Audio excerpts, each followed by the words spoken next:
adofo mani na aje so mo hwe kwan ya twa ya ba bedu anoma bi ye wade a oyie bi like eye ma ho a eye ma hom ka se ma ba be pie ha ye kan say ye ba fie ma ye ba bedru ye say ye ba bedru ye wo fie ma krom ti mo nka me ho na mo ne menye ba akọ na me ma mo nkohwe mo ni so ade ye media na ohene wa Akumfi Amio the moving actress.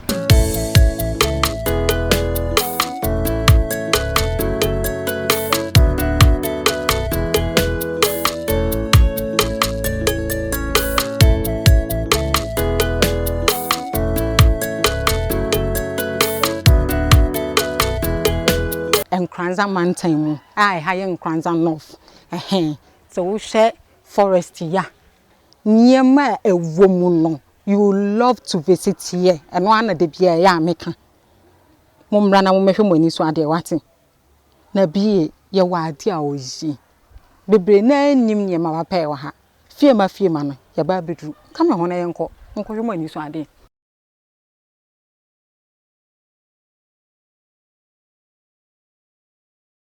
ye minya be ma na etesen ede ami ase me din de ohene wa Akumfi Amio me twasini na won so ye so ye frame Ampoma Francis yo ye beda wase bio na forest kesie a ye hu ede ne den ene wa ha no ma amanfo timi fra chichi ne benche eba ebehwe wo mani so ade wa ha no yo me nua ba medase the forest ya na se kwaye da ho no me so wura ma ye wo nkwakuo na ye wo emfo na wo sa kwaye mu ye wo mo wa bibre e wo kwaye we mu na ye sanzo wo enua hodo a yesua ho ade nso e wo kwaye we mu enua bi a obi hu bi da bi ti se odum wawa mahogany obi ate mahogany odum wawa nso onim ni nyina e bi wa ha awura ma obehu se enua ni nyina e wa na ye ba ye fitin ma hu emmo ni bi e wa ha bi di ahuse ne binum nam nua so binum ni abrofo di agodie pa nya asem keto na wo hwe wo ma omu hu nye hu e pa cho da bi o we se dia omusi buroyini kon ya omu hu nye hu omu peni papa obo omu amienu din na difference ben ne wo omu kwakuo no na ye we mu efo no nanim fita ene ye kasa nyina na ye ben o ma ha efo no nanim fita na efo na nim ye fita na ni dua nso fita ni dua so ye fita na che se difference ye wo omumu no no na efo no nso owiwura na dote na kwakuo no de wodi ni pediane nti kwakuo ni binie ebinie na che se ye ne nam nyina ye behu omumu nsonson ye yo ebeda wase na o de ya koma ma ya ye den ye me ba nyina mi suro nso wa ma suro no so wate that's it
chere say banana omo ba ebehu omo ne de omo hu nye hu omo ye friendly na me de lalai aha na ye busa o omaduane omo dia na ye kwadu na ne nkate pacho da bi aduane ben ni aduane ben sa na omutimi di mudi nuane bi ti se banchi bayire brode menken omudi fufuo banku ampesie okay se aduane anipa di bia omudi na ade a omuni na ye mako na enam ane de omunni nti abasa omutimi pie kokrom ya omuba krom anopa na anwumre na omuba krom a che se wade bi si abonten na wanhwe so ya omutimi fadi ei yo ya beda wasena mi busa se omu entimi eto chema ti se ebitimi yare mamu hu se bi mu yare bi mu timi free mu na omu free mu amoye omodan bi mu timi titima se dia wo kana bi o betimi afi bia so abebo fam pau awu oh na se bi won so obeyare bi won so anaka abon oh na so omu bakrom nti ndi se oyare de nya de betumi ayi bibia afa ne yare no na mom wo wudi a yesi wo mo se de yesi nipa sa pepepe na me pa cho wada roma musi omo wo ha na mu de omo ko ba bi na mu kosie wo omo yesi wo mo kwaye ya mu kwaye ya mu ye betimi di ya ni akwa hwe betumi akwa hwe adofo mun ka me ho wate na me ni me nua ben man yanko na mwa nkasa bronyi sisi is believing na mo fo mani nko hwe bi ye firi ho ade aka bia de beto amoso ye da mase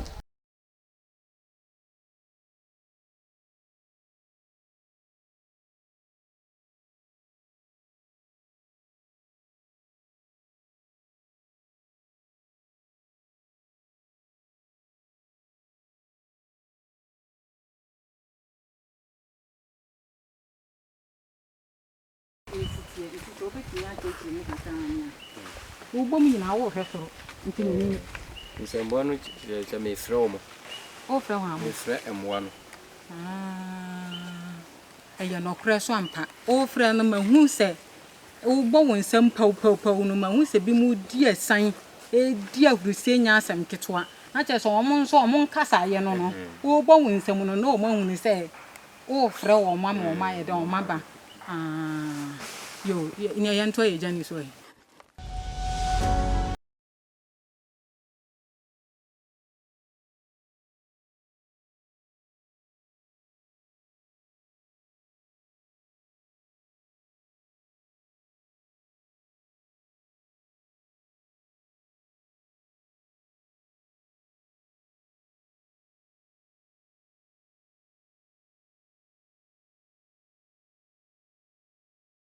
ma ya suti e hwew dia we no ye frɛ no amanjidua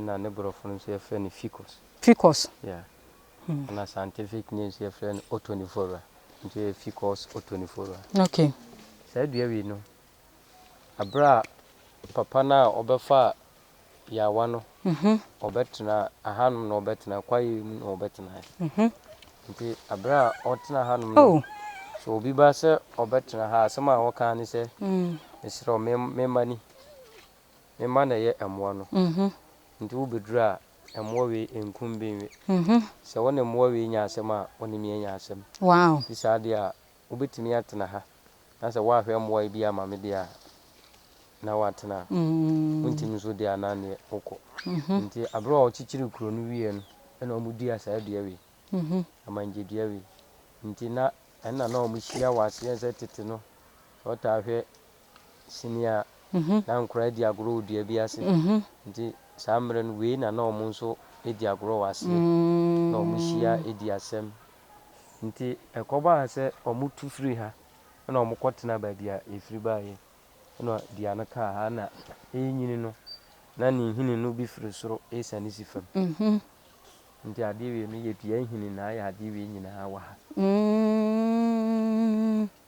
nti sa edua na bi na fifi wo soro ni wura akese no okay se no nso nyini na ebebubu sa ade we nyina afria na aba bi ni bibi foforo e wa ha okay nti ha nso eye abusua ba ko Emwa no omote na busuakuo. Abusuakuo bia ne na busua. Ebi nko bi hie mu.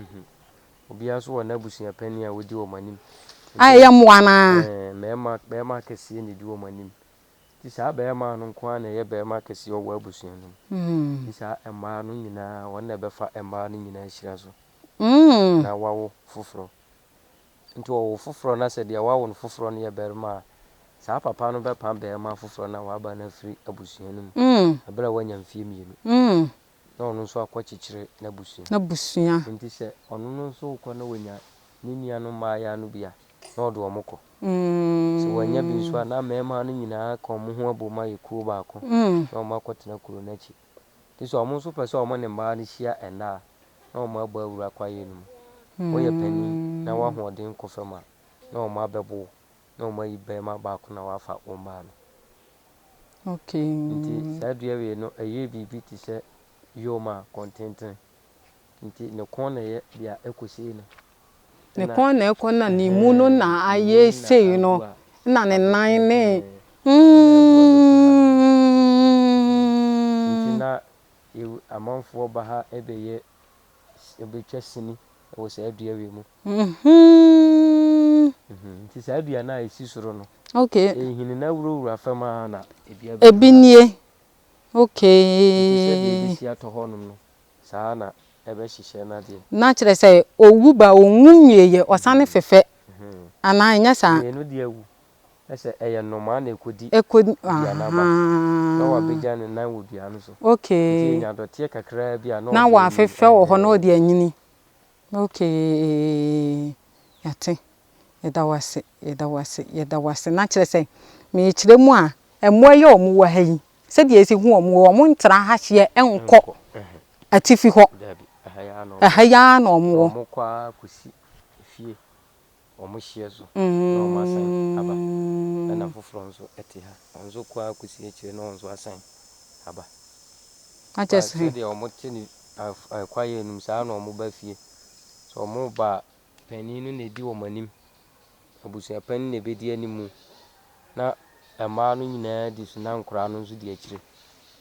Nti omu kodura se de omu aduru fie no obi ntra group foforo ma mesan omu sa na omu ye. Me da wase na me asem bia ba madwen mu sesi ase de mu ayi sitie. Ebetimi aba se obi nipa bone sembe ba na dwene mu ama na timi akun bi.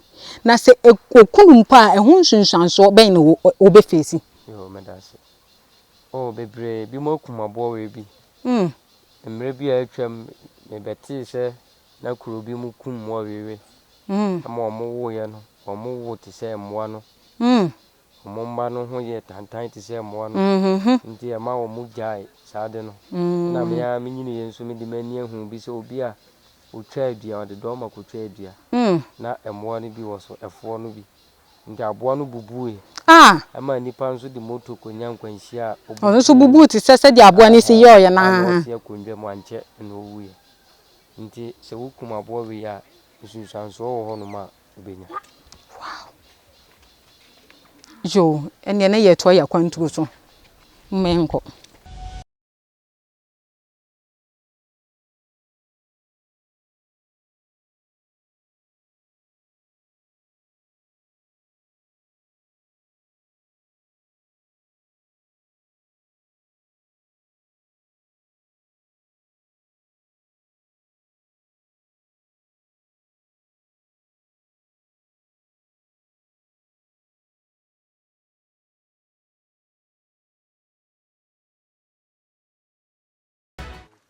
Na chese omo wo ba bi a emo ani wu a yesi omo ampa na me de mani aba behu a ye be call rounds amama hu se de yesi asie mu an na chese mo ano ani nipa su eya ye pampa kire se nipa wu a se de yesisie no sa na mo ano su wu a yesi omo areho na odo achese de ehu wa ye nisu ha nyina wadawroma o mma kakra de ehu wa ye nisu ha nyina eye moa ne nyina ebi na yesi o mo wa ha na na sesen we no we mu eye nipa na yesi o mo we ye nipa na yesi o mo afia bo ahe ana kwakwa mponsa o mo ye nipa ya aka no de ye mmoa no na yesi o mo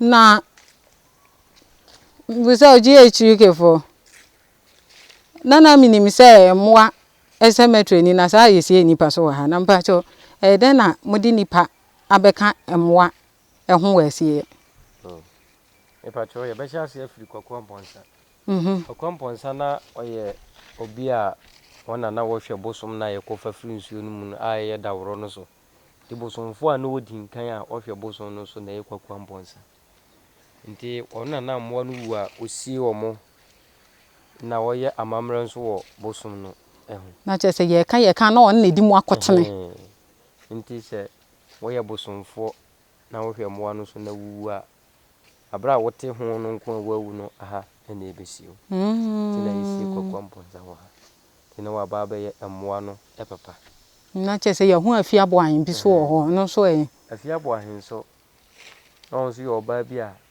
ya wa na ye kofa firi nsuo no ma bosom no na ehia se ye nya oba a oye babu na obeso asa ya wa no e de akọ nsuo no mu ama omode aya amamre nti maamu wetu no nsi wo se obeboa a wonfa be ma da se de be ya nchirima nso be hunu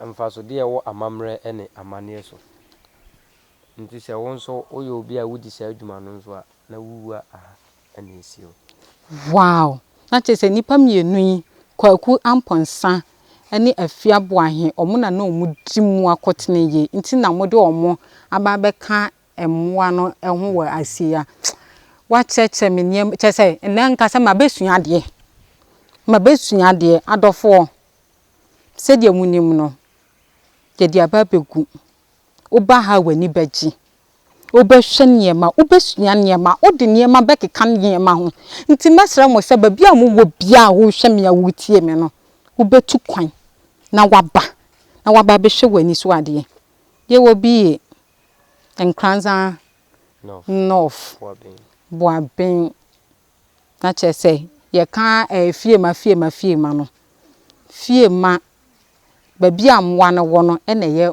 boaben ti mesra wo se wo bibia beba na odi nani so aba behwa ade na wo hunu niema 1 or 2 bi na wasua ade ye beda ye kri wase DOP ye drone operator papa ye stop on to na aseda no so ye de biama executive producer ye de aseda so ama bra ye ogina ye nchen wa ye ade bra Nyankopon sha wate se wanya mre ama ye abotra wo a wo de ama wa kise se wo ye nipa ho adwuma ampa Nyankopon sha wo nti media ene ohene wa akunfi amyo techmani bamampa ohene wa yesini twani so bibia bi ni wa mintimi ye bibia bi edam ase we love you all.